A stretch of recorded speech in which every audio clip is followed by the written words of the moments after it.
ओम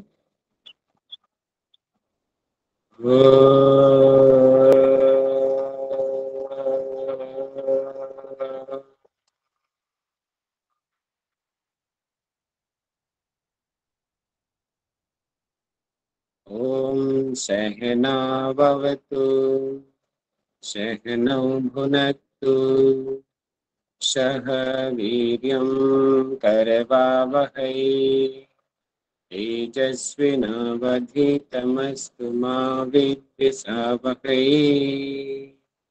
ओम।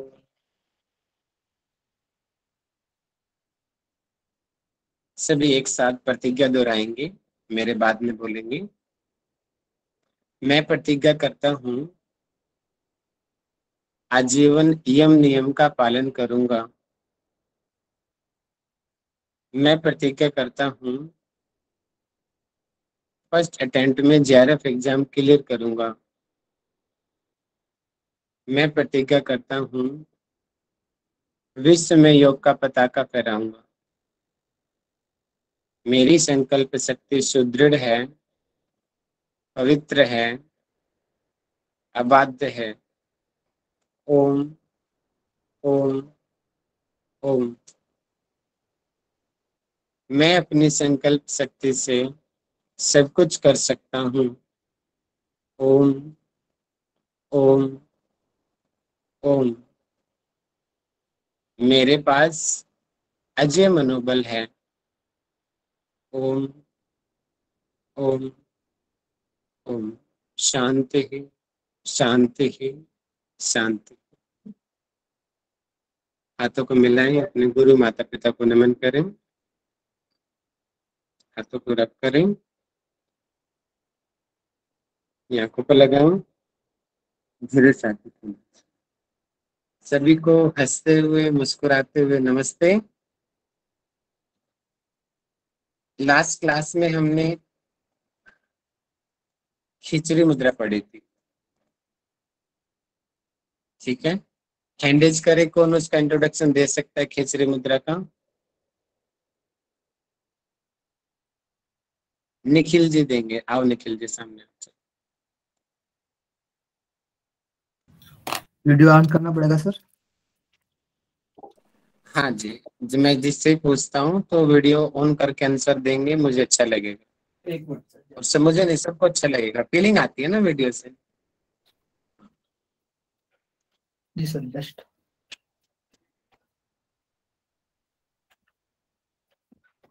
कपड़े नहीं डालना होता है जिस पे डाले थे। हाँ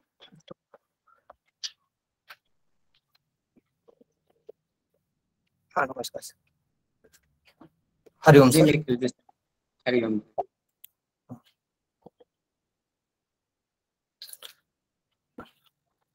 खिचड़ी मुद्रा, उसका परिचय देखते हैं।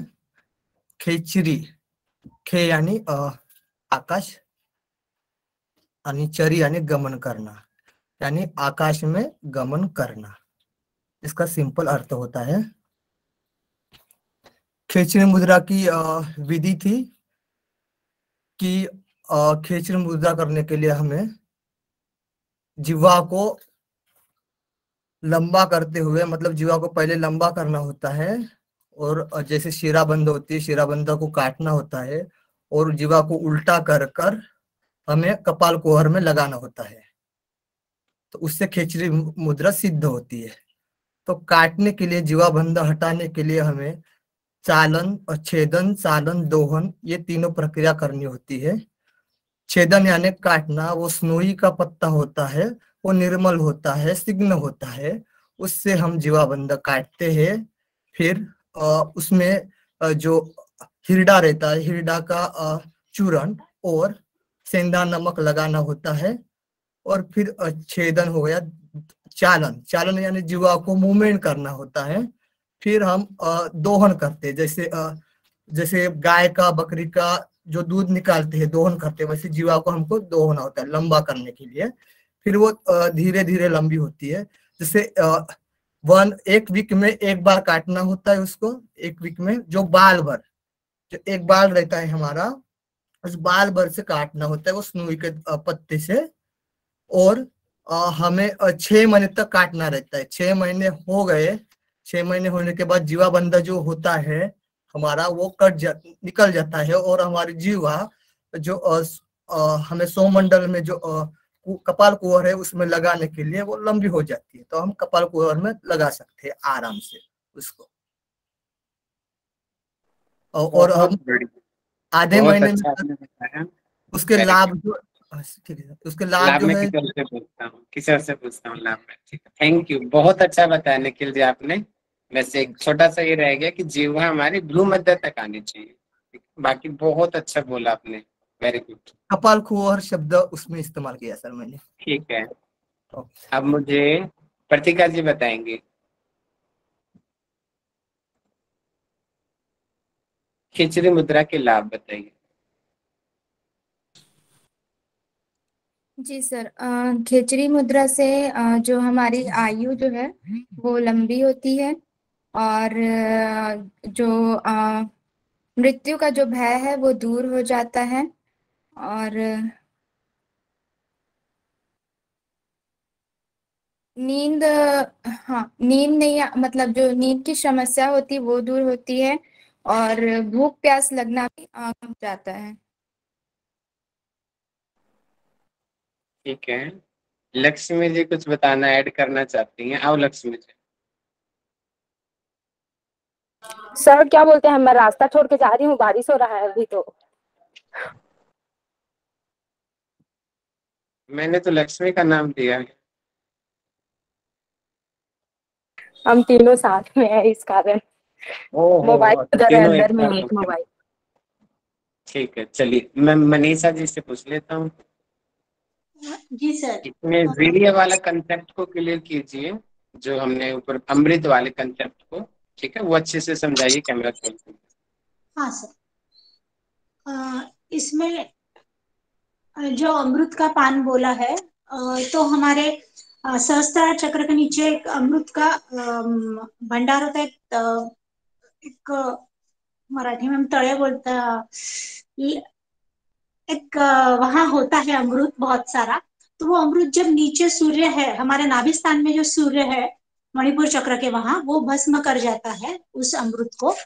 तो इस मुद्रा से वो अमृत हम जो नीचे जो जाता है वो अमृत हम प्राशन कर सकते हैं। हमारी जीवा जो हम कट जाती है, तो वो मूल भ्रू मध्य में जब उसको टच करते हैं तो जो सोमपान होता है उसे हम अच्छे से ग्रहण कर सकते हैं, और वो नीचे होके जो भस्म हो रहा है वो चीज इस मुद्रा के द्वारा नहीं होती, इसलिए इसको व्योम चक्र भी कहते हैं इस मुद्रा को। और इसका एक फायदा बताया गया मेनली कि तक्षक जो सबसे जहरीला सांप है दुनिया का, तो उसके विष से भी हम इस मुद्रा के द्वारा बचा जा सकता है, ऐसा बताया गया है। वेरी गुड, ठीक है। वेरी गुड, बहुत अच्छा, वेरी गुड। चलिए मेन मेन हमने कवर कर दिया, रिवीजन हो गया, पिछली क्लास में हमने क्या पढ़ा था। अब हम आगे बढ़ते हैं। हम 46 श्लोक पे आए हुए थे। ऊर्ध्वजिह्वे स्थिरो भूत्वा सोमपानम करोति है मासार्धे न संदेहो मृत्युम जयते योग विधि। हमने कर लिया था कि जो साधक स्थिर रहकर जीवा को ऊपर की ओर करके सोमपान करता है, खिचड़ी मुद्रा, जो जीवा पीछे की तरफ ले जाई जाती है, उस तरह वहां ऊपर जो हमारा सोममंडल है वहां से जो अमृत की वर्षा होती है उसी को सोमपान कहते हैं। सोम का पान करना, अमृत का पान करना, आधे महीने में वो मृत्यु को जीत लेता है, इसमें कोई डाउट नहीं। अच्छा, ये हमने कर लिया था तक्षक वाला भी। आगे बढ़ते हैं, सॉरी। हाँ, हम इस कंसेप्ट पे आए हुए थे आज हम। ये वाला देखिए, कई क्या होता है ना कि नाम हमें थोड़ा सा उलझा देंगे, लेकिन जब हम देखेंगे कि उसका अर्थ कुछ और है, यहाँ पर भी वही होने वाला है। आपको एक बार तो लगेगा ये क्या बोला जा रहा है, लेकिन उसके अगले श्लोक में जब उसका मीनिंग जानेंगे फिर आपको समझ आएगा शब्द कुछ है और अर्थ कुछ है। देखिए यहाँ पे क्या बताया कि गोमासम भक्षयेत नित्यम पिबेत अम्रवारिणीम, मतलब कि गोमास का जो नित्य है, डेली रेगुलर भक्षण करता है, खाता है, या पीता है क्या? अम्र वारुणी, जो अमृत को पीता है। कुलीनम, कुलीनम का मतलब होता है पवित्र, शुद्ध। तम हम मन्ये, उसको हम शुद्ध योगी मानते हैं। इतरे कुल घातका, बाकी जो अन्य लोग हैं उनको कुल घातक कहते हैं। अब देखिए यहाँ पे एक बार लगेगा ये क्या बात कह रहे हैं भैया, गोमांस का भक्षण करने वाले को आप शुद्ध योगी कैसे कह रहे हो? लेकिन यहाँ पे गोमांस का अर्थ कुछ और है, वो अगले श्लोक में क्लियर होएगा। ठीक है, तो ये क्वेश्चन आप लोगों का बहुत इंपॉर्टेंट बनता है, क्योंकि बच्चे कंफ्यूज होंगे यहाँ पे कि गोमांस का भक्षण करने वाला और अम्र वारुणी का पान करने वाला योगी कैसा है? कुलीन है, अर्थात शुद्ध योगी माना गया है हठ योग पर दीपिका के अनुसार। और इसके अलावा जो अन्य लोग हैं वो कुल घातक हैं या अयोगी, मतलब कि योगी नहीं है। अब गोमांस का और अम्र वारुणी का मीनिंग क्या है हम वो जान लेते हैं। गो शब्दे नोदिता जीवया, देखिए यानी कि जो गो शब्द है, जिह्वा को गो शब्द बोला गया। ये प्रायवाची शब्द में एक तरीके से घुमा के क्वेश्चन को पूछा जा सकता है कि जिह्वा को हठ योग पर दीपिका में स्वात्मा राम जी ने किस नाम से जाना है? बताएं, गो, किस नाम से बोला गया यहाँ पे? गो। आगे क्या कहेगी? तत्प्रवेशे ही तालुनी, पीछे तालु में उसको प्रवेश करा देना। गोमांस भक्षणम, उसको गोमांस भक्षण कहते हैं। जीव को गो बोलते हैं। जीव को पीछे की तरफ ले जाना, सॉफ्ट पैलेट के पीछे की तरफ, जिसको हमने कपाल कुहर स्थान दिया है, उसको गोमांस भक्षण कहते हैं। ततु महापातक नाशनम, जो महापातक का नाश करने वाला है, महापातक को नष्ट करने वाला, मतलब कि जो कष्ट हैं व्यक्ति के उनका नाश करने वाला है। ये खिचड़ी मुद्रा। अब आ गया सेकंड क्वेश्चन था हमारा, पहला तो गोमांस हो गया, गोमांस भक्षण क्लियर हो गया सबको। अब अगला है अम्र वारुणी, किसको बोलते हैं? जिह्वा प्रवेश संभूत वहनी नोत्पादित है खलु, चंद्रात स्रवित यह सार है सा स्याद अम्रवारिणी। देखिए हमने ऊपर बताया है, अभी किसी ने आंसर भी किया था स्टार्टिंग में, कि सहस्त्रार के नीचे और आज्ञा के नीचे एक चक्र होता है, 16 दल का चक्र होता है। ठीक है, वहां से अमृत का वर्षा होती है, सोमरस निकलता है। ठीक है, उसको चंद्र स्थान भी बोलते हैं। चंद्र स्थान मैं इमेज दिखा देता हूँ आपको। सर यही बिंदु चक्र होता है क्या? नहीं जी, मैं भी कह सकते हैं, लेकिन जहां तक मुझे लगता है कि बिंदु चक्र अलग होना चाहिए। तो बिंदु चक्र से चोटी जहाँ रखते हैं, जो हमारे वहाँ होता है, ऐसा सुना है ना? जी जी, अलग होना चाहिए वो। ठीक है, अब देखिए यहाँ पे जो सौमंडल हमने बताया गया है, जो ऊपर का जो स्थान है, इसको हम सौमंडल कहते हैं। और इसी का ही अभी हमने इस श्लोक में पढ़ा, एक और नाम है, नाम आया इसका आज्ञा चक्र। ना ना ना ना, चंद्रमंडल। क्या? चंद्रमंडल। चंद्रमंडल। जैसे नीचे यहाँ पे सूर्यमंडल है, सूर्य ये रहा ऊपर वाला सूर्यमंडल है, इसका अन्य नाम एक वहनी मंडल भी बोलते हैं, अग्निमंडल भी बोलते हैं। तो ये प्रायवाची शब्द हो गए हैं। तो सौमंडल, चंद्रमंडल, सूर्यमंडल, वहनी मंडल, अग्निमंडल, योनिमंडल, यानी कि जगह है, ये लोकेशन बताई गई है। ये लोकेशन की सीक्वेंस याद रखिए, हमारे एग्जाम में सीक्वेंस आती है हमेशा से, ऊपर से नीचे की सीक्वेंस, नीचे से ऊपर की सीक्वेंस। तो यहाँ पे बताया गया कि जिह्वा प्रवेश से उत्पन्न उष्णता, मतलब कि जिह्वा जब पीछे जाएगी तो गर्मी उत्पन्न होगी। ठीक है, के कारण चंद्र, यानी कि यहाँ पे आज्ञा चक्र से तुलना की गई है, लेकिन एग्जैक्ट नहीं है। श्लोक में खाली चंद्र बताया गया है, नॉट एग्जैक्ट आज्ञा चक्र। ठीक है, से जो सार स्त्रावित होता है वही अम्र वारुणी कहलाता है। यानी कि जो अमृत जो निकला है उसको अम्रवारुणी कहते हैं, उसी को ही सोमरस कहते हैं, और उसी का पान करना अम्रवारुणी।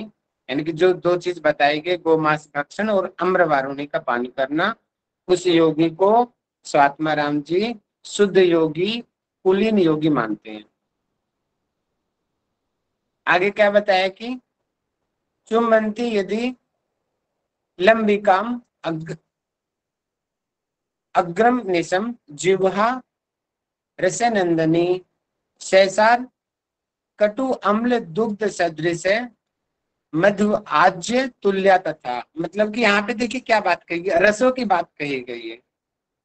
चुमंती का मतलब कि टच करना, जी पीछे गई, क्या लंबिका, जिह्वा का ही पर्यायवाची शब्द लंबिका बोलते हैं। अग्रम यानी कि जिह्वा का जो आगे वाला सिरा है, आप हिंदी को पढ़ेंगे तो और ज्यादा अच्छे से क्लियर हो जाएगा। जिह्वा का जो अग्र भाग है, आगे काला जो भाग है, कपाल कुहर को स्पर्श करता रहे, ठीक है, और अपने ऊपर सदा उससे निकलने वाले स्त्राव को लेता रहे। ऊपर से स्त्राव हो रहा है, जिह्वा पीछे जाएगी तो ऑटोमेटिक वो स्त्राव लेगी, अम्रवारुणी का पान करेगी।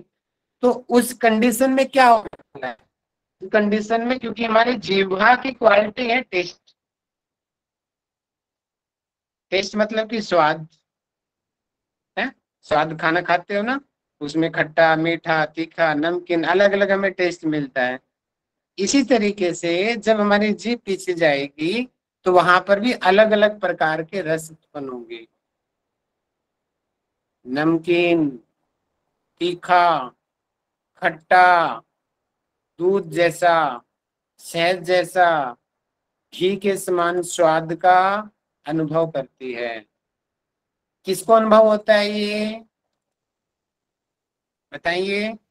योगी को, जो गोमांस भक्षण करता है उसको।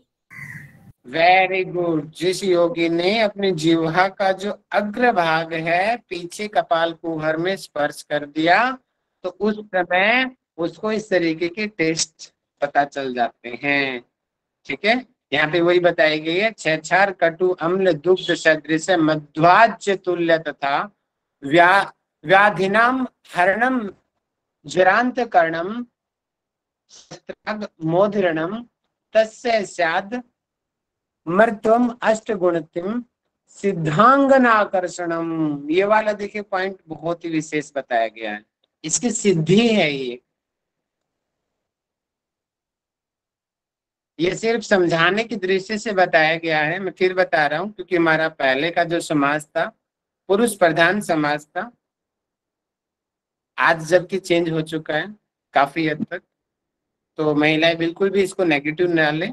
ये समझाने की दृष्टिकोण से बताया गया यहाँ पे कि जो साधक ऐसा कर लेगा सभी रोग से दूर हो जाएगा, बुढ़ापे का अंत हो जाएगा, अर्थात बुढ़ापा के जो लक्षण है वो समाप्त हो जाएंगे, शस्त्र प्रहार का प्रभाव नहीं होगा। मतलब कि उसका शरीर एक तरीके से, जैसे वो था ना हिरण्यकश्यप जो राक्षस था, उसको था किसी अस्त्र शस्त्र से वो नहीं मरेगा। इसी प्रकार से जो खेचरी मुद्रा का जो साधक होता है उसको शस्त्र पे का कोई प्रभाव नहीं होता उसके शरीर पे। और आगे क्या बताया कि अणिमा आदि अष्ट सिद्धि, किसी को याद है अणिमा आदि अष्ट सिद्धियां कौन कौन सी होती है?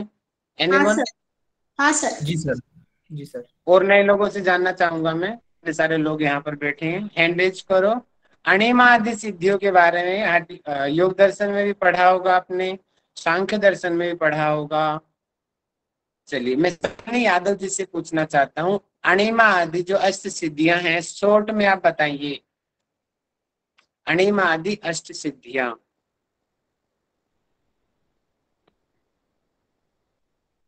सर, अणिमा, महिमा, गरिमा, लघुमा प्राप्ति, वशित्व, ईशत्व और प्रकाम्य। सीक्वेंस थोड़ा अप डाउन कर दिया, लेकिन आपने ठीक बताया, कोई बात नहीं। अब इसको कोई एक्सप्लेन भी कर सकता है क्या?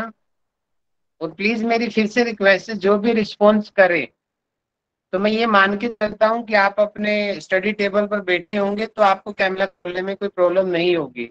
आपका कैमरा नहीं खुल रहा है तो मैं ये समझूंगा कि आप मेट्रो में, बस में चलते फिरते आप अपनी क्लास ले रहे हो।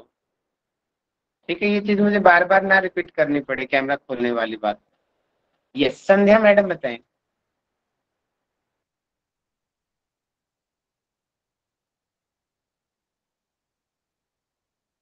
जी सर। सर, अनिमा माने सूक्ष्म होना, महिमा माने बड़ा, अ, अ, अपने स्थिति से बहुत बड़ा होना, गरिमा। लघिमा यानी छोटा होना। प्राकाम्य यानी आकाश गमन, मुझे लगता है, इतना मुझे याद नहीं। आकाश गमन प्राकाम्य का मतलब होगा। Sorry sir. और वशित्व यानी किसी को भी जैसे वर्ड में है वश कर लेना होगा। और ईशित्व, वशित्व, प्राकाम्य, प्राप्ति। प्राप्ति यानी होना शायद, तो मुझे एग्जैक्ट अभी नहीं आ रहा। जो अनिमा, गरिमा, महिमा, प्राकाम्य, वशित्व, ईशित्व। कोई बात, कुछ आपने गलत हो कोशिश तो की वो बता बहुत दो। बढ़िया है। यहाँ पे लिखा है, मैं आपको समझा भी देता हूँ। हनुमान जी का उदाहरण यहाँ पे सबसे ज्यादा ओके। सटीक बैठता है। हनुमान जी का आपने देखा होगा, अणिमा, अणु की तरह छोटे हो जाना। जैसे छोटे, जैसे वो उसमें घुसते हैं ना लंका में, छोटे से हो जाते हैं, बिल्कुल मच्छर से भी छोटे। तो अणिमा का साधक थे वो, यानी कि अणिमा सिद्धि उनको मिली हुई थी। महिमा, बहुत बड़ा हो जाना, कुंभकर्ण की तरह, जब लड़ने लगे तो बहुत बड़े हो गए हैं। वहां से हिमालय से पर्वत उठा के लाए तो बहुत बड़े हो गए हनुमान जी, तो महिमा के वो साधक थे तभी वो बड़े हो गए। गरिमा, अंगद, अंगद का उदाहरण याद है, वो वहां पे रावण की सभा में पैर जलता, कोई उसका पैर उठा नहीं पाता, भारी हो जाता है। तो गरिमा, जितना चाहे उतना वो अपने आप को भारी कर ले, तो गरिमा का सिद्धि उसको है। लघिमा, हल्का हो जाना। लघु, हल्का हो जाना, जैसे पत्ते होते हैं हवा में उड़ना, हवा में वही उड़ पाता है जो हल्का होता है। प्राप्ति, सभी जगह पहुंचने की क्षमता। नारायण, नारायण सबसे बड़ा उदाहरण है। नारायण नारायण करते हुए एक बार ब्रह्मलोक में, स्वर्ग लोक में, हिमालय में, कहाँ कहाँ वो चले जाते हैं एक सेकंड के अंदर। तो वो प्राप्ति सिद्धि है। ठीक है। प्राकाम्य,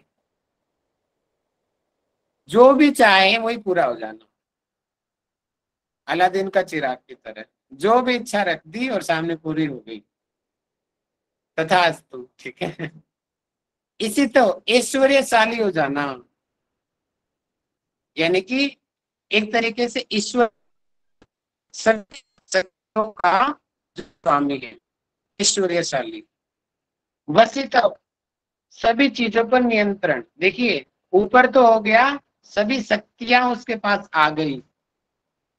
और वसित मतलब कि पंच महाभूत भी उसके कंट्रोल में आ गए। शक्तियां भी हैं, लेकिन इससे भी बड़ा वो कुछ भी कर सकता है। सृष्टि का प्रलय भी कर सकता है, विनाश भी कर सकता है।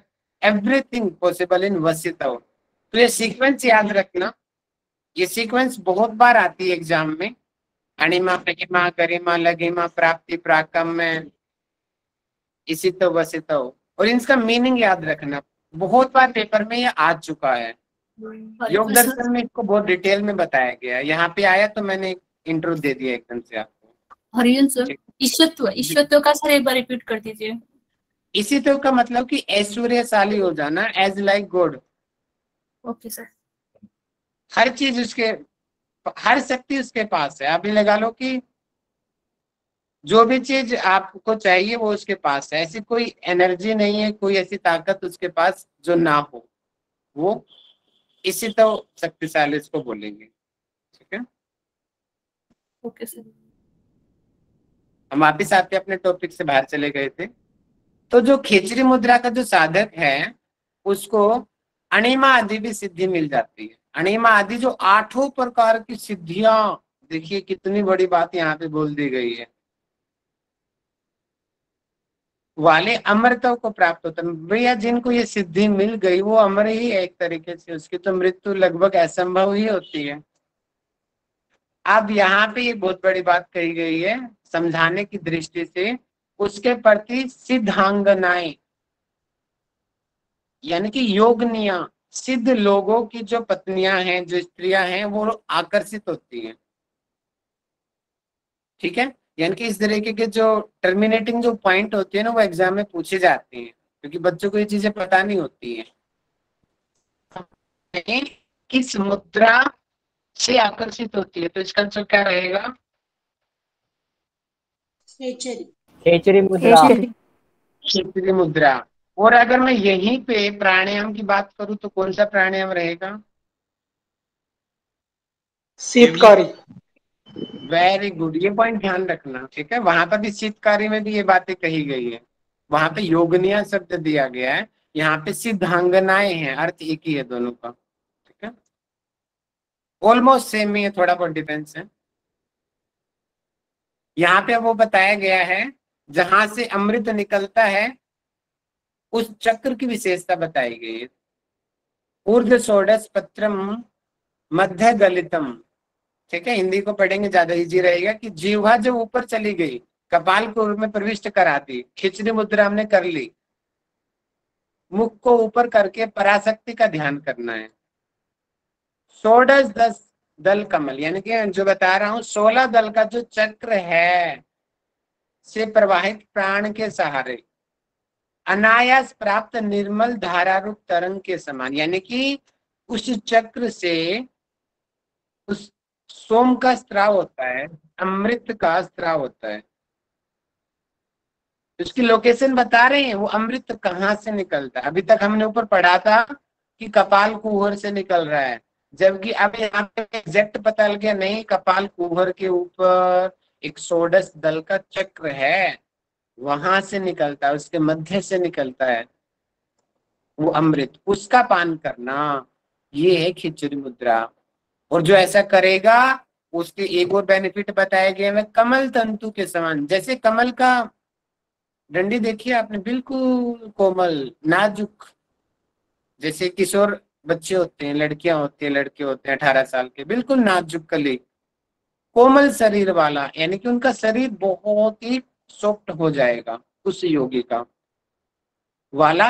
योगी व्याधि से मुक्त होकर, यानी कि सभी प्रकार की जो फिजिकल प्रॉब्लम्स हैं वो सारी की सारी दूर हो जाएंगी, चिरकाल तक जीवित रहता है, इनकी उसकी आयु में भी विस्तार हो जाता है। ठीक, आशा रखता हूँ कि ये कंसेप्ट आपको क्लियर हुआ होगा। यहाँ पे टिप्पणी भी दी गई है पराशक्ति, यहाँ पे जो पराशक्ति शब्द दिया गया है उसको यहाँ पे कुंडलिनी के साथ कंपेयर किया है। कुंडलिनी जो जागृत हो गई है, वो जो शक्ति है उसको पराशक्ति। जब सिद्ध सिद्धांत पद्धति पढ़ेंगे वहां पे आप पढ़ेंगे पराशक्ति अपराशक्ति, वहां पे आपके डाउट और क्लियर हो जाएंगे। तो सामान्य रूप से पराशक्ति आप कुंडलिनी जागरण से आप समझ लीजिए। ठीक है, आगे क्या बताया गया है कि मेरुदंड और मस्तक के बीच में जो सोम कलापूर्ण विवर है, ठीक है, वही गंगा आदि नदियों के नाम से अभिहित ईड़ा पिंगला आदि का मुख कहा जाता है। देखिए, जो सामान्य रूप से जो चीज हम समझते हैं, ठीक है, जो बीच की जो नली होती है सुषुम्ना, 3 नाड़ियां हैं, ये एक नाड़ी होगी बीच से, ठीक है, और दूसरी नाड़ियां अलग है और दूसरी साइड से एक और अलग है, इस तरीके से। यानी कि राइट वाली को कौन सी नाड़ी बोलते हैं, बताएं जल्दी। ईडा। राइट वाली को पिंगला राइट बोलते को हैं, पिंगला। सूर्य नाड़ी। पिंगला बोलते हैं सर राइट को। लेफ्ट वाली को क्या बोलते हैं? चंद्र नाड़ी।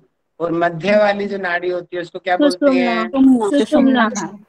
सुषुम्ना नाड़ी।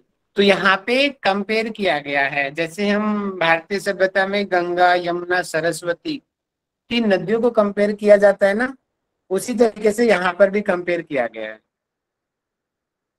ठीक है, जो गंगा है वो सुषुम्ना के साथ में उसकी तुलना की जाती है। खट रत्नावली में भी ये आपको यही चीज मिलेंगी और कुछ उपनिषदों में भी बताया गया है। ठीक है, और गंगा, यमुना, सरस्वती।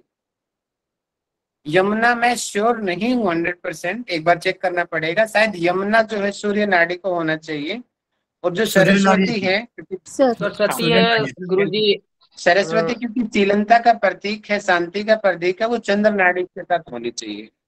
हाँ, यही मिलेगा। सर गंगा है चंद्र के साथ और सुषुम्ना सरस्वती। हाँ सर, सुषुम्ना सरस्वती है सर, 100% सुषुम्ना ही गंगा सरस्वती होगा है। ईड़ा का, और यमुना होगा पिंगला का, और सरस्वती होगा। मैं इतने श्योर नहीं हूँ एक बार, ठीक है। तो आपने अभी बताया सरस्वती, गंगा नदी अभी बताया है चंद्र नाड़ी है।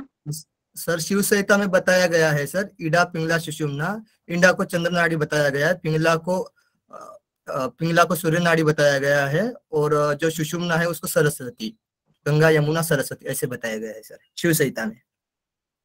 प्रतिपिका में भी ऐसे श्लोक बालरंडाच्या कुंडली कंफ्यूजिंग है। मैं आपको कल ये डाउट क्लियर करूंगा। मैं आज बाहर से आया था, मैंने इस पॉइंट पे ध्यान नहीं दिया। हम इस डाउट को कल क्लियर कर लेंगे, ठीक है, क्योंकि अलग अलग ग्रंथों में अलग अलग बताया है। जहां तक जो मैंने आपको बताया वो शायद हठरत्नावली में ऐसा बताया गया है। एक बार हम कल चेक कर लेंगे इसको, ठीक है। उसे ही विद्वान लोग अमरत्व मानते हैं। शरीरस्थ सौमंडल से निकले स्त्राव का शरण होना ही मनुष्य की मृत्यु का कारण है, ये हम कल पढ़ चुके हैं। अतएव स्त्राव का निरोध करना ही लाभदायक है, खिचड़ी मुद्रा है। तभी जो योगी लोगों की आयु बढ़ती है और उसी से ही कार्य सिद्ध होंगे। अगर खिचड़ी मुद्रा करोगे, नहीं तो नहीं होंगे। 5 स्रोतों से युक्त जो विवर है, 5 स्रोत कौन कौन से लिए जाते हैं मुख्य रूप से? जो हमारे कान हैं, हमारी नाक है और मुंह है। अगर आंखों को इंक्लूड कर लेंगे तो 7 स्रोत होते हैं। आंखों को इंक्लूड नहीं किया तो 5 स्रोत होते हैं।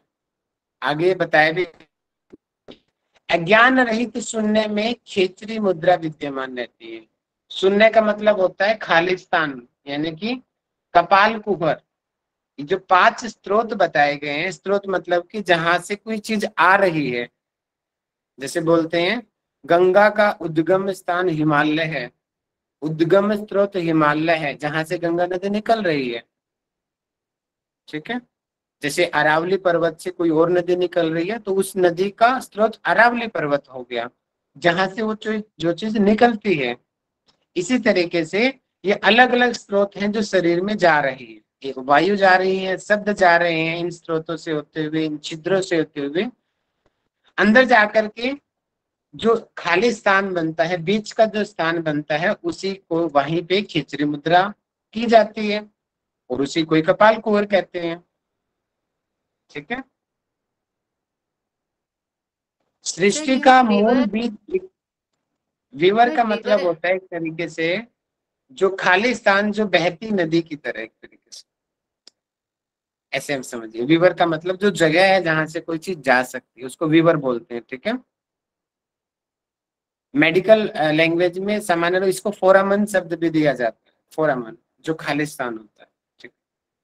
सृष्टि का मूल बीज एक प्रणव ही है, ध्यान रखेंगे, मूल बीज प्रणव को बोला गया है। मुद्रा में खेचरी मुद्रा सर्वश्रेष्ठ है।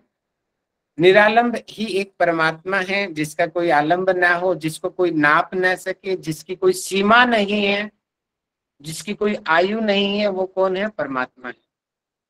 और मनोमनी अवस्था, जो सबसे उच्चतम स्तर की जो अवस्था होती है, उसको मनोमनी अवस्था बोलते हैं। बंधों में आपने पढ़ा होगा, ठीक है। जब हमारी जो प्राणवायु होती है सुषुम्ना में प्रभावित होती है, उस समय हमारा मन स्थिर हो जाता है, विचार शांत हो जाते हैं, और उस अवस्था को मनोन्मनी अवस्था कहते हैं। तो अवस्थाओं में मनोन्मनी अवस्था सर्वश्रेष्ठ होती है। तो यहाँ पे हमारा खेचरी मुद्रा कंप्लीट हुआ। हम नेक्स्ट आगे बढ़ते हैं, उद्यान बंद, ठीक है। बंद को भी यहाँ पे मुद्रा के रूप में ही बताया गया है, ठीक है। मुद्रा यानी कि सामान्य रूप से मुद्रा का अर्थ कोई चीज की आकृति, कोई चीज बनाना, कोई चीज करना और उस करने से कुछ प्रभाव आना। तो इसलिए बंद भी है ये और मुद्रा भी है, दोनों को ये माना जाता है। उद्यान बंद, मूल बंद और जालंधर बंद। बधो येन सुषुम्नायाम प्राणस्तु उड्यते यतः तस्मात् उड्डयनाख्यो अयम योगिभिः समुदाहतः। मतलब कि क्या बताया गया है कि यहाँ पे आपको क्लियर होगा एक्चुअल में उड्डयन बंद को उड्डयन बंद क्यों कहते हैं, आपको यहाँ पे क्लियर हो जाएगा। क्या बताया कि देखिए सुषुम्ना के अंदर निरुद्ध प्राण, यानी कि जो निरुद्ध यानी कि जो हमने कंट्रोल कर लिया है, वो जो प्राण है जो सुषुम्ना के जरिए ऊपर उठता है, जब कुंडलिनी जागरण होता है, चक्रों का भेदन होता है, तो प्राण ऊपर उठेगा, सुषुम्ना से होता हुआ। इसीलिए योगी लोग इसे उड्डयन नाम से विवाहित किया जाता है। सामान्य रूप से हम फ्लाई को क्या बोलते हैं, उड़ना, जैसे पक्षी उड़ता है ना, पक्षी उड़ता है, यहाँ पे प्राण की तुलना पक्षी के साथ की गई है। जैसे पक्षी खग आकाश में उड़ता है, उसी प्रकार जो प्राण है आकाश रूपी सुषुम्ना में उड़ता है, ऊपर की तरफ उठता है। इस चीज को करने से, उड्डयन बंद को करने से, इसीलिए इसको उड्डयन बंद कहते हैं।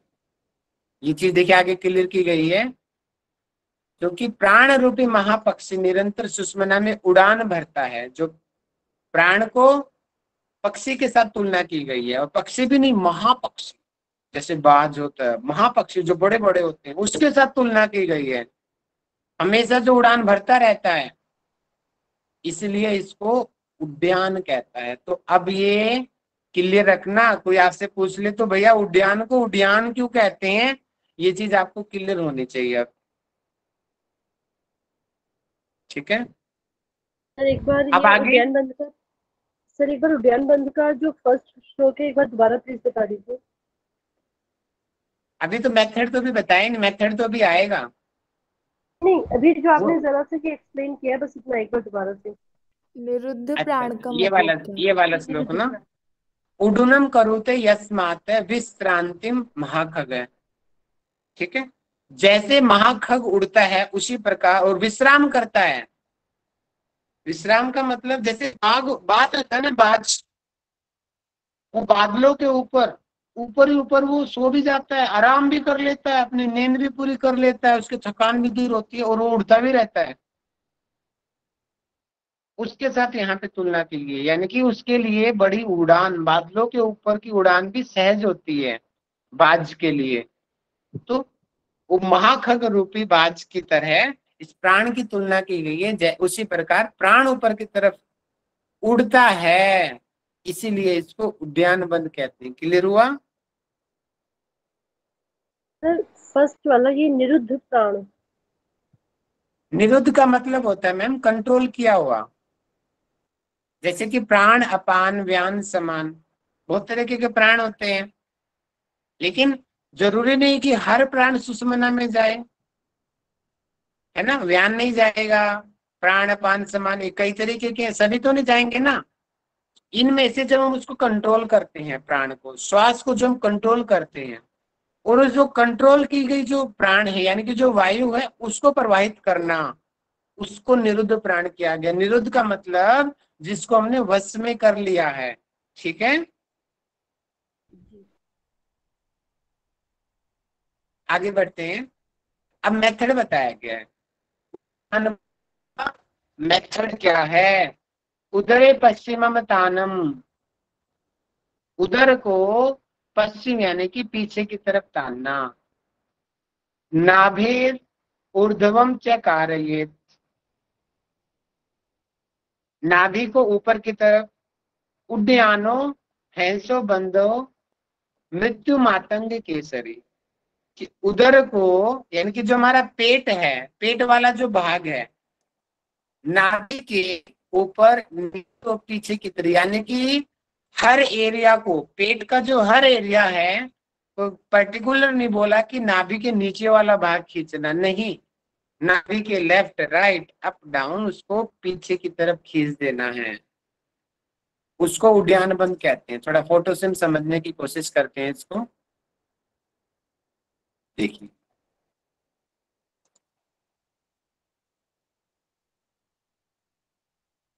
देखिए ये हमारी नेवल रीजन है। ऐसा नहीं है कि खाली नीचे नीचे वाला पार्ट पीछे खींचा गया है, ऊपर वाला भी खींचा गया है, साइड वाला भी खींचा गया, यानी कि नाभि के ऊपर नीचे पार्ट को पीछे की तरफ खींचना, तानना, उसको उड्डयन बंद कहते हैं।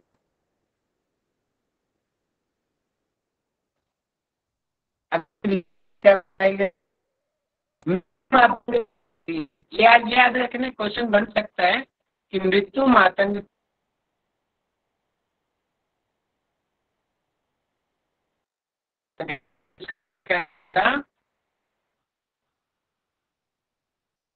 आंसर क्या करो साथ साथ में। वॉइस नहीं आ रही, इसका आंसर रहेगा आवाज कट रही उड्डयन है, बंद। आवाज कट रही है सर आपकी। आवाज कट गई थी सर, ब्रेक हुआ था सर आवाज। अभी आ रही है क्या? हाँ सर अब तो ठीक है। अगर एग्जाम में क्वेश्चन बनता है कि मृत्यु मातंग केसरी शब्द किसके लिए प्रयोग किया गया है, मृत्यु मातंग केसरी, तो इसका आंसर सीधा रहेगा उड्डयन बंद के लिए।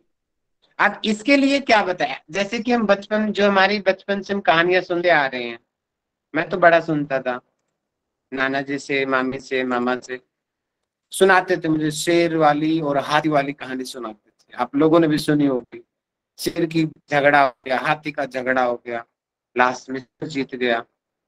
शेर चालाक होता है तभी वो जंगल का राजा है, हाथी बड़ा होता है लेकिन दिमाग से थोड़ा पागल होता है, तो इसलिए शेर को राजा बोलते हैं। यहाँ पे क्या बताया कि मृत्यु मातंग केसरी, वो हाथी एक मृत्यु रूपी है, बहुत विशाल का है, वो चाहे तो पेड़ को भी उखाड़ दे, किसी को कुछ भी कर सकता है। मृत्यु मातंग केसरी यानी कि बड़े से बड़ी बीमारी ही क्यों ना हो, हाथी की तरह, जैसे वो हाथी था ना मृत्यु रूपी, उसी तरीके से बड़ी सी बड़ी कोई बीमारी ही क्यों ना हो, जैसे केसरी यानी कि जो शेर होता है उसको भी प्रास कर देता है, उसी तरीके से ये जो उड्डयन बंद है बड़े से बड़े रोगों को भी दूर कर देता है। ये तुलना की गई है, ठीक है, कंपेयर एक तरीके से। एक जो बड़े बड़े हमारे सिद्ध लोग होते थे इसी तरीके से कोडिंग शब्दों में बात करते थे, ये कोडिंग है, और मैंने अपने जो मैंने समझा इसका तो वो मैंने आपको बताया कि ये होना चाहिए, कोडिंग है ये, बाकी अलग अलग लोग अलग अलग बताते हैं इसका अर्थ। बाकी मृत्यु मातंग केसरी ये शब्द कॉमन है, ठीक है। आगे क्या बताया कि उड्डयनम तु सहजम गुरुना कथितम यथा अभ्यसेत सततम यस्तु वृद्धोपि तरुणते, ठीक है। मतलब कि उड्डयनम तु सहजम यानी कि जो उड्डयन बंद को सहजता से कर लेता है, गुरुनाम कथितम, गुरु यानी कि गुरु लोगों ने बताया, मैंने या किसी भी टीचर ने बोला और आपने उड्डयन बंद का अभ्यास कर लिया, यानी कि सामान्य इंस्ट्रक्शन से भी। अभ्यसेत सततम, सामान्य इंस्ट्रक्शन दिया, आपको मिली और आपने उसका प्रैक्टिस कर लिया। यस्तु वृद्ध, वृद्ध यानी कि जो बूढ़े हैं, तरुण यानी कि जो किशोर हैं, कोमल हैं, नौजवान हैं, यानी कि बूढ़े भी नौजवान की तरह हो जाते हैं, बुढ़ापा दूर हो जाता है, यहाँ पे ये बताएगा युवक की तरह हो जाएगा बूढ़ा आदमी भी, ठीक है, यानी विशेषता बताई गई है उड्डयन बंद। आगे क्या बताया कि नाभि ऊर्ध्वम मध्यश्चापि तानम कुर्यात् प्रयत्नतः षण्मासम अभ्यसेन मृत्युम जत्येव न संशय, कि नाभि पुरु ऊर्ध्वम, नाभि को ऊपर और नीचे के भाग को यत्न पूर्वक, ठीक है, मध्य बीच वाला, यानी एक तरीके से ओवरऑल हमने पहले भी पढ़ा है, ऊपर नीचे लेफ्ट राइट, उसको तानना, खींचना, प्रयत्न करने की कोशिश करना, प्रैक्टिस करना। षण्मासम मतलब कि 6 महीने जो ऐसा करेगा वो क्या होगा, मृत्यु में जयत्यव न संशय है, वो अपनी मृत्यु को जीत लेगा, उसमें कोई संशय नहीं है, कोई डाउट नहीं है। मृत्यु को जीतने का मतलब क्या होता है, अकाल मृत्यु उसको नहीं होगी। देखिए मृत्यु होना तो निश्चित है, अकाल मृत्यु नहीं होगी, किसी बीमारी से मृत्यु नहीं होगी, जो आयु लिखी है उतनी ही आयु में जाके उसकी डेथ होगी, इसमें कोई डाउट नहीं है। तो ये उड्डयन बंध का बेनिफिट बता दिया गया। आगे क्या बताया कि सर्वेषामेव बंधनात्म उत्तम उड्डयन कह उड्डयने दृढ़ बंधे मुक्ति स्वाभाविकी भवेत, कि सभी बंधों में उड्डयन बंध श्रेष्ठ। ध्यान रखेंगे, उड्डयन बंध सभी बंधों में श्रेष्ठ है और सभी मुद्राओं में अलग श्रेष्ठ है, प्राणायाम में कोई अलग श्रेष्ठ है। ध्यान रखिए, यहाँ पे बंधों की बात हो रही है, तो बंधों में हम मेनली 3 बंध को कंसीडर करते हैं, मूल बंध, उड्डयन बंध और जालंधर बंध। उनके अंदर उड्डयन बंध श्रेष्ठ है। उड्डयन बंध का अभ्यास दृढ़ हो जाने पर मृत्यु का मार्ग सरल हो जाता है, अर्थात जो मृत्यु के समय जो पीड़ा होती है, जो कष्ट होता है ना, वो कष्ट नहीं होगा। तड़प तड़प के जो मृत्यु होती है ना लोगों की, वो वाली नहीं होगी। जो उड्डयन बंध का साधक होगा उसको सरलता से मृत्यु मिल जाएगी, वो तड़पेगा नहीं। आगे क्या बताया, आगे हम मूल बंध के ऊपर। टाइम है अपने पास, है 5 मिनट और कर लेते हैं। पार्षिण भागे न संपीड योनिम योनि योनि योनिम आकुंच, ये मैं अलग हो गया, आकुंच खींचना, आकुंच ये तो गुदम अपान ऊर्ध्वम आकृष्य मूल बंधो विधीयते। मतलब कि पार्षिण भागे न, पार्षिण यानी कि पार्षिण का भाग, यानी कि जो एड़ी का जो भाग है, पैर का जो पीछे वाला भाग है, एड़ी का जो भाग है, उसे क्या करना, सम देना है। किसको, योनि स्थान को। यानी कि योनि स्थान में शिवदी नाड़ी होती है, यानी कि योनि स्थान को जैसे हमने सिद्ध आसन में किया था, सेम स्थिति, एडी से शिव वाले स्थान को, योनि स्थान को दबा देना। और आगे क्या कर लेना, आकुंच ये गुदम, यानी कि गुदा वाले भाग को आकुंचित कर लेना। एडी से शिवनी को दबाया, योनि स्थान को दबाया और गुदा को ऊपर की तरफ खींच लिया। फिर अपान वायु को ऊपर की ओर खींच कर रखने से मूल बंध होता है। मतलब कि छोड़ना नहीं है उसको, उसको छोड़ना नहीं है, खींचा रोक दिया। अब यहाँ पे मैं काउंटर क्वेश्चन पूछता हूँ आपसे, अगर हम खींच के छोड़ दे, खींच के छोड़ दे, खींच के छोड़ दे, उसको क्या कहते हैं, बताओ जल्दी से। अश्विनी मुद्रा।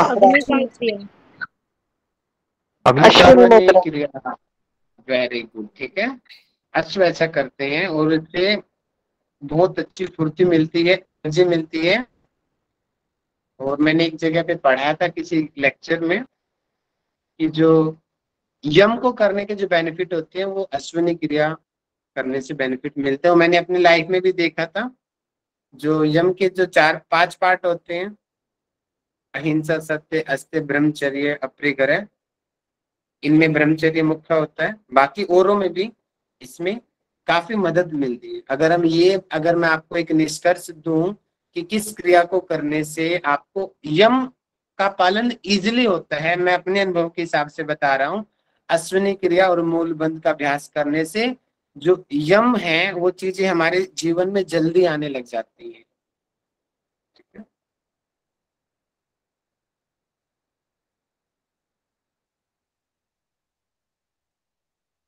आगे क्या बताएगी, अधोगतिम अपानम वही ऊर्ध्वगम कुरुते बलात्। ये आपको अपान वायु का तो कंसेप्ट क्लियर हुआ होगा ना, कहीं ये तो कंफ्यूज नहीं होगे।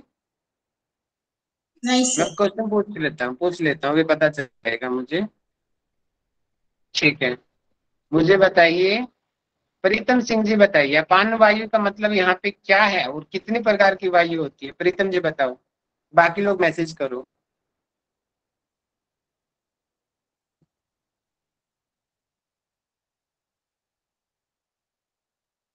एक्टिव ही नहीं हो क्लास में। पूजा गौर,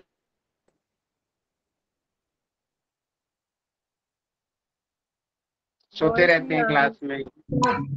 5 टाइप की वायु है, प्राण, अपान, समान, उदान, व्यान। ठीक है, अपान वायु का स्थान कहाँ होता है?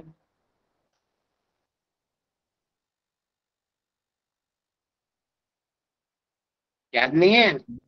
गुदा मार्ग। हाँ, गुदा मार्ग। देखिए ये यहाँ पे डायग्राम्स में आपको बता देना चाहता हूँ शॉर्ट में। गिरण संहिता में मैंग सर ने आपको पढ़ाया होगा। देखिए ये रहा हमारा अपान वायु। अपान वायु देखिए इसका एरो नीचे बनाई गई है ना।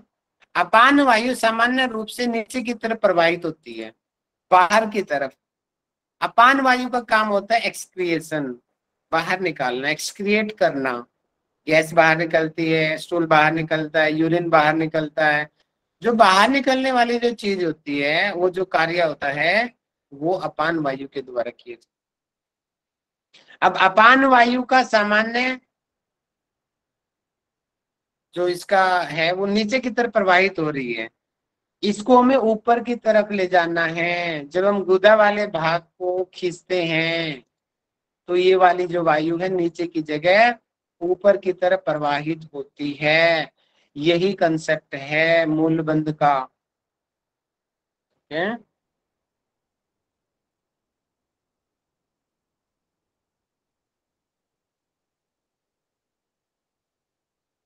ये यहाँ पे दिया हुआ है, ये रहा। अपने योनि स्थान पे लगाया, ठीक है, और अपने जो गुदा मार्ग है उसको ऊपर की तरफ खींचा,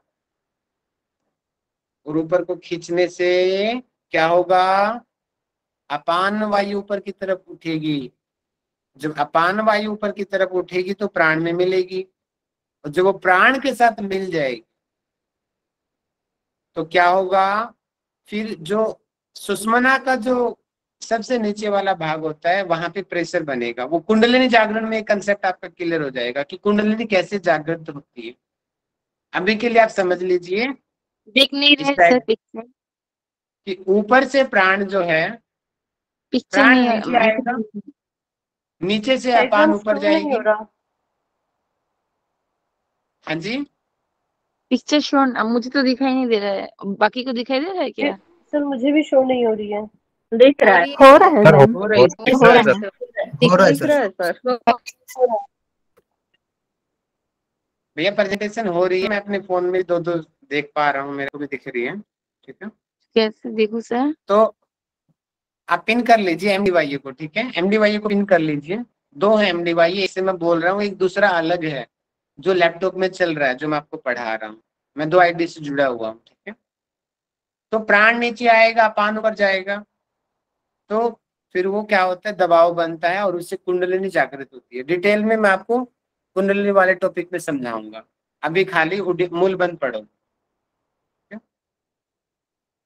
स्वाभाविक रूप से निम्नगामी यानी कि जो नीचे की तरफ गमन करती है अपान वायु, जो भी मैंने पिक्चर से आपको बताया, आकुंचन के द्वारा बल पूर्वक जो ऊपर की ओर ले जाता है, उसको ऊपर की तरफ उठाना, उसे ही मूलबंध कहते हैं।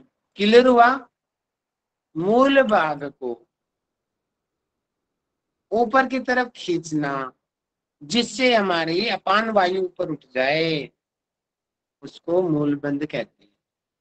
ठीक है, यहाँ पे मैं एक छोटा सा काउंटर क्वेश्चन पूछता हूँ आप लोगों से। एक आसन में भी बताया गया है हठयोग दीपिका में, जिससे अपान वायु ऊपर उठती है। बताइए वो कौन सा आसन है?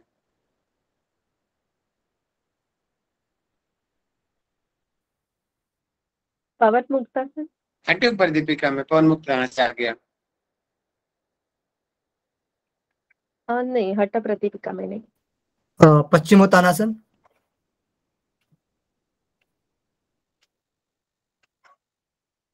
थोड़ा बहुत सही है, लेकिन एग्जैक्ट नहीं बताया गया। वायु शब्द का प्रयोग किया है वहां पे, खाली वायु बताई गई, अपान एग्जैक्ट नहीं बताई गई। वहां पे एग्जैक्ट बताओ, किस आसन में एग्जैक्ट बताया गया कि अपान वायु ऊपर की तरफ उठती है? ये आप सब लोगों का होमवर्क है, कल पूछूंगा, पढ़ के आना सारे। ठीक है, ओके, टाइम हो गया है, इसलिए मैं क्लास को यहीं स्टॉप करता हूँ। इससे आगे का हम आगे कवर करेंगे। अब हम रिवीजन कर लेते हैं क्वेश्चन आंसरिंग के द्वारा। तो क्विज बहुत जरूरी है, तो क्विज को ना छोड़े, जो लास्ट में अभी होने वाले हैं। ठीक है, तो सभी लोगों को एक्टिवली पार्टिसिपेट करना है, मैसेज करके आंसर करेंगे। तो आप मुझे बताएंगे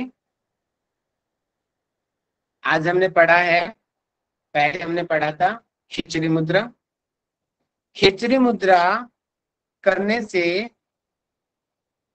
वहां पे गोमांस बताया गया। गोमांस का अर्थ क्या है? जल्दी से मैसेज करो सभी लोग, come on, fast fast message आने चाहिए सब लोगों के एक्टिवली। मैं देख रहा हूँ कितने लोग मैसेज करते हैं, कितने लोग ऐसे बैठे बैठे मजे करते रहते हैं। मैं पढ़ूं या ना पढ़ूं, लेकिन आपको मैसेज करना है। उससे क्या होगा ना, वो आपके माइंड में प्रिंट हो जाएंगी चीजें। हिट राम जी से मैं चाहूंगा वो अपना माइक कैमरा खोल के आंसर करें, गोमांस भक्षण को बताएं। हिट राम जी, HETRAM, ये जो आईडी है। नहीं जा रही आवाज? अदिति सेन जी बताइए।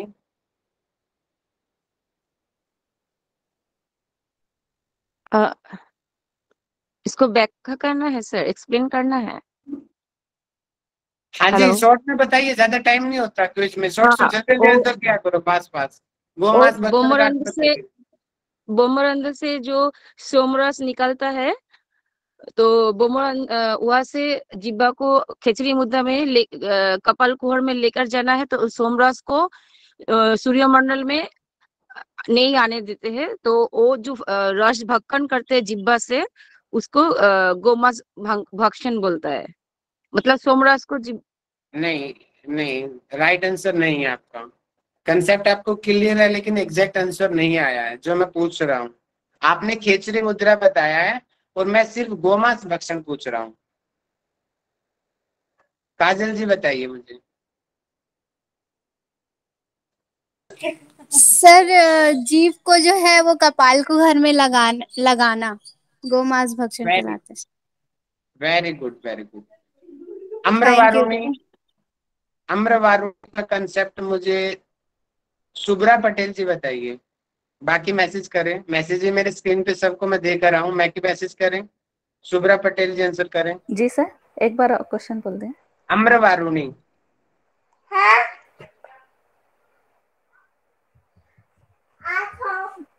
नहीं पता सर। ध्यान नहीं दिया क्लास में ना? सच बताओ, ध्यान नहीं था ना? जी सर, मेरी बेटी तंग कर रही थी ना, तो उसमें ध्यान हो गया था अभी। सॉरी। बच्चों वाला क्वेश्चन है। भवेश कुमार जी बताइए। सर सोमरस का पान होता है, जो सोम रस टपकता है तो उसको हम भक्षण मतलब गो यानी जीव्या, भक्षण यानी अपनी जीव्या को पीछे की तरफ ले आते हुए, और सोम अमृत वारुणी अर्थात जो अमृत है उसका पान करना। Very good, very good. ठीक है, अच्छा अब मैसेज करेंगे, सीक्वेंस में मैसेज करना कि जब जिह्वा जाती है तो कुछ टेस्ट हमें अनुभव होते हैं। उन टेस्ट को सीक्वेंस में टाइप करें, चाहे देख के टाइप करो, लेकिन सीक्वेंस में करना। ठीक है सभी लोग, कम ऑन कम ऑन, देख के करो लेकिन सीक्वेंस में टाइप करना। पेपर में सीक्वेंस आती है।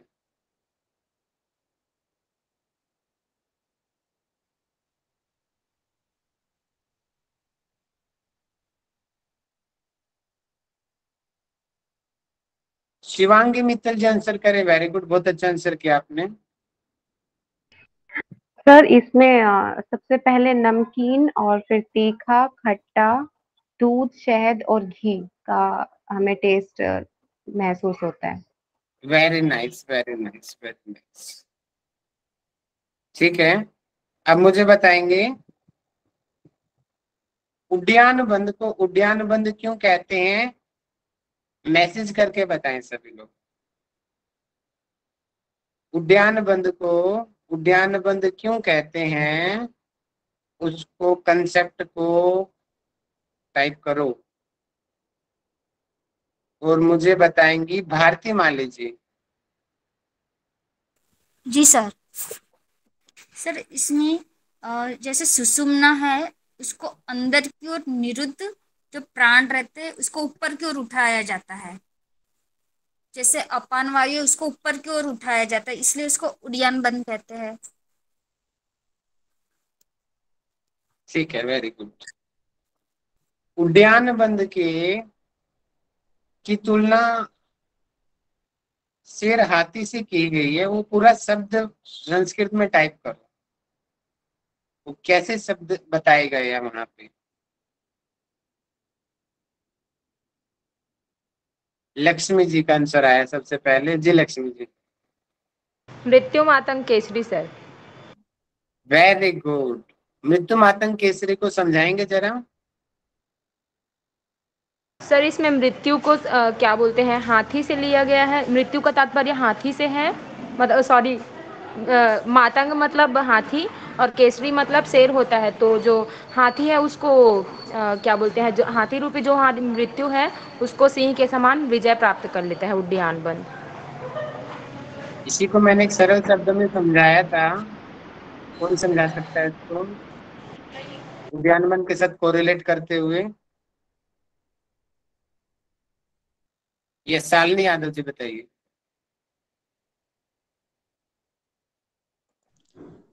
जैसे हाथी, इसका अर्थ है बड़े से बड़े रोग भी इस बंध से ठीक हो जाते हैं। Very good very good. ठीक है, अब मुझे बताएंगे मूल बंध का मेथड क्या है।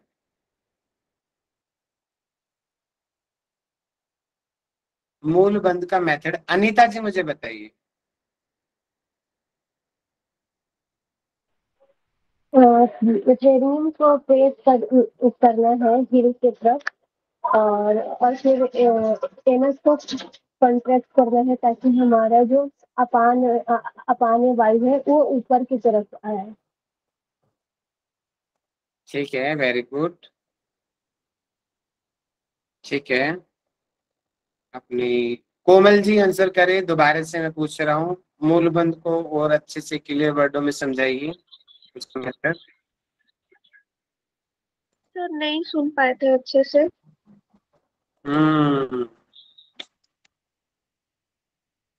एक्टिव नहीं है क्लास में। निशा शुक्ला जी बताइए। सर इसमें एड़ी से सीवनी को दबाकर गुदा का आकुंचन करना है, उसको ऊपर की तरफ खींचना है और अपनी प्राण वायु को ऊपर खींचना है, जिससे वो अपान वायु को ऊपर खींचना है जिससे वो प्राण वायु में प्रवेश कर सके। ऐसा मूल बंध। वो आगे का कंसेप्ट है, वो मैंने एडवांस में बता दिया। यहाँ पे खाली अपान वायु पर उठती है, इतना याद रखो। ठीक है जी जी जी सर। वो कुंडली जागरण में आएगा वो कंसेप्ट। तो मीन्स एड़ी से सीवनी को दबाते हुए अपने गुदा भाग का आकुंचन करना है और अपान वायु को खींचना है। Very nice very nice. चलिए अब अपने डाउट्स ले लीजिए, उसके बाद कवर करते हैं। फिर किसी की कोई डाउट आज की क्लास में? सर आपने तो बोला कि अपान वायु को ऊपर करने वाला आसन, तो वो मयूर आसन है क्या सर? ये मैं ऐसे पूछ रही हूँ। नहीं, गलत है, गलत गलत गलत। ओके। इतने सारे लोग इतने नहीं देखा किताब में। सिद्धासन। सर एक क्वेश्चन पूछना था। सिद्धासन होगा। No no, जानुशिरासन sir. स्पष्ट बताया है, स्पष्ट। तो ये सिद्धासन है क्या? सिद्धासन पे तो बात करेगा, नाड़ियों का शोधन होता है ना। मत मारो, मैंने कहा कि एग्जैक्ट लिखा है कूर्मासन है क्या सर? प्रियंका डांगी जी बताएंगी। जी प्रियंका जी।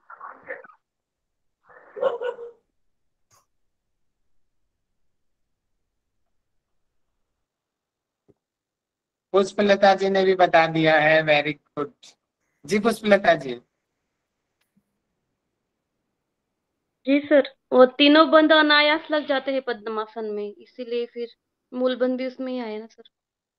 हाँ तुक्का मार दिया आपने भी, लेकिन तुक्का सही लग गया। ठीक है, उसी को आगे श्लोक को, उस पहले वाले श्लोक को जब हम पढ़ेंगे शायद उससे आगे वाला, उसका जो सेकंड मेथड बताया गया पद्मासन का, वहां पे स्पष्ट बताया गया कि अपान वायु ऊपर की तरफ खींचो। ठीक है, तो पद्मासन उसका राइट आंसर रहेगा। देखिए ऐसे क्वेश्चन आते हैं सोचा नहीं होगा पद्मासन का आंसर हो सकता है। यूजीसी वाले इसी तरीके से घुमाते हैं, ऐसे पूरा कौन से जो के पढ़ाई करो, नहीं तो फॉर्मेलिटी नहीं चलेगी यहाँ पे, क्योंकि नेशनल लेवल का एग्जाम है, नेशनल एलिजिबिलिटी टेस्ट। इसको क्लियर करने के बाद में बोलेंगे कि ये आदमी, ये टीचर अब नेशनल लेवल का टीचर बन गया जिसने नेट क्वालिफाई कर लिया, और जेआरएफ मतलब कि वो रिसर्चर बन गया है, जूनियर बन चुका है, उसके बाद में बड़ा रिसर्चर बनेगा वो। तो इतनी बड़ी उपाधियां ऐसे नहीं मिलेंगी, उसके लिए मेहनत करनी पड़ेगी। ठीक है, और मेहनत कर रहे पढ़ोगे, हम आपका साथ है, लेकिन आपको भी देना पड़ेगा। और कोई डाउट हो तो बताइए। सर एक क्वेश्चन है सर।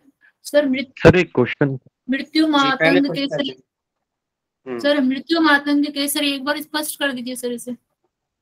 मृत्यु रूपी हाथी के लिए सिंह के समान है।